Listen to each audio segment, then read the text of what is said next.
चिंतन का विषय है और एक अफसोस का भी विषय है जो मन में आत्मा को कचोटता है।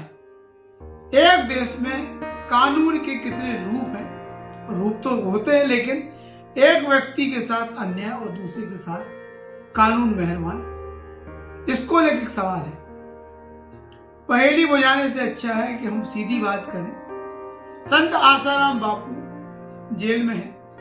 षड्यंत्र के तहत उनके ऊपर मामले दर्ज कराए गए और फिर उन्हें मीडिया ट्रायल करा के देश में बलात्कारी संत के रूप में स्थापित किया गया और फिर इसके बाद उन्हें आज तक जेल से बाहर नहीं आने दिया जा रहा है। उन्हें जो सजा दी गई है पास्को एक्ट में या दुष्कर्म के मामले में, उस मामले को लेकर सबको जानकारी है कि एक षड्यंत्र के तहत एक मामला बनाया गया था। लेकिन अब स्थितियां ये हो गई हैं कि जो एक अगर कैदी के राइट्स की बात करें, मानवाधिकार की बात करें, तो संत आसाराम बापू जी को बेल मिलना चाहिए। बेल नहीं दी जा रही आज तक और ना उन्हें आज तक पैरोल पे छोड़ा गया है। जबकि संत राम रहीम या और भी कई ऐसे मामले हुए, कई लोग जिन पे संगीन गंभीर अपराध थे, साक्ष्यों के साथ उन्हें सजा हुई, लेकिन उन्हें समय समय पे पैरोल दी जा रही है।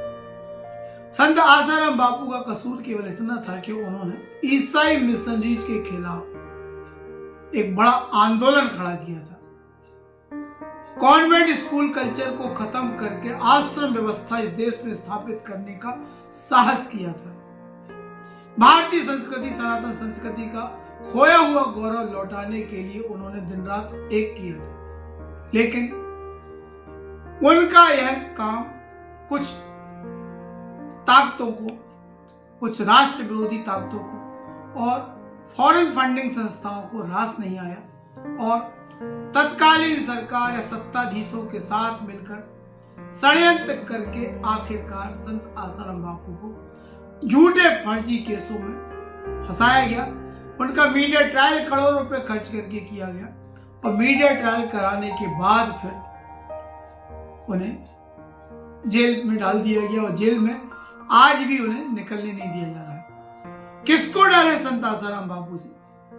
एक अगर मान के चलो आपने उनको अपराधी के रूप में जेल में डाल दिया, सजा दे दी है, तो मानव अधिकार, ह्यूमन राइट्स जो है, कैदी को भी अधिकार है पैरोल पे बाहर आने का। चिकित्सीय स्थिति होने पर स्वास्थ्य कारण से लेके भी पैरोल या जमानत मिलती आई है।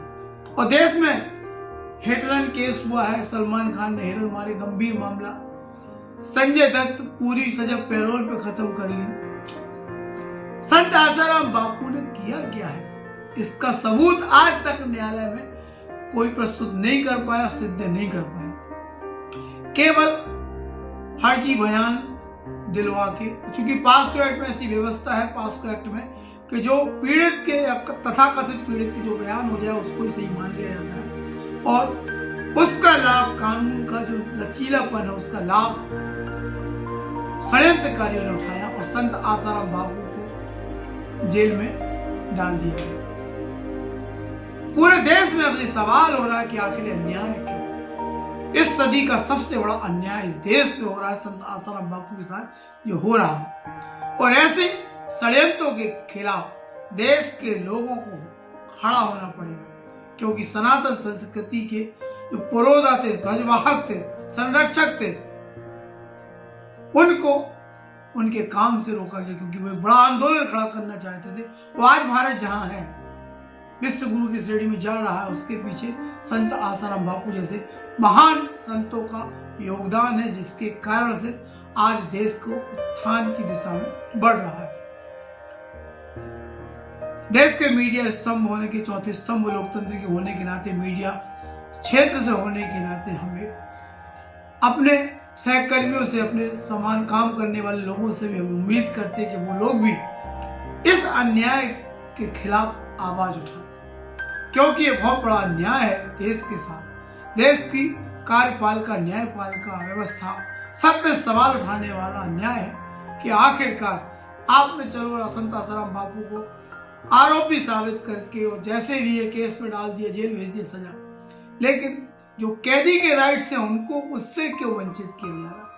किसको डर है संत आसाराम बापू से, ये बड़ा सवाल है। और हम चाहेंगे संत आसाराम बापू से को जानने वाले, उनसे जुड़े, उनके साधक, उनके शिष्य, समर्पित कार्यकर्ता धैर्य से आप लोग देखते जाइए, क्योंकि यह अन्याय ज्यादा दिन नहीं टिकेगा। आने वाले समय में कुछ ऐसी घटना होगी इस देश में कि जो विश्व के इतिहास में अजीबोगरीब घटना कहलाएगी और एक बड़ा इतिहास देखा जाएगा।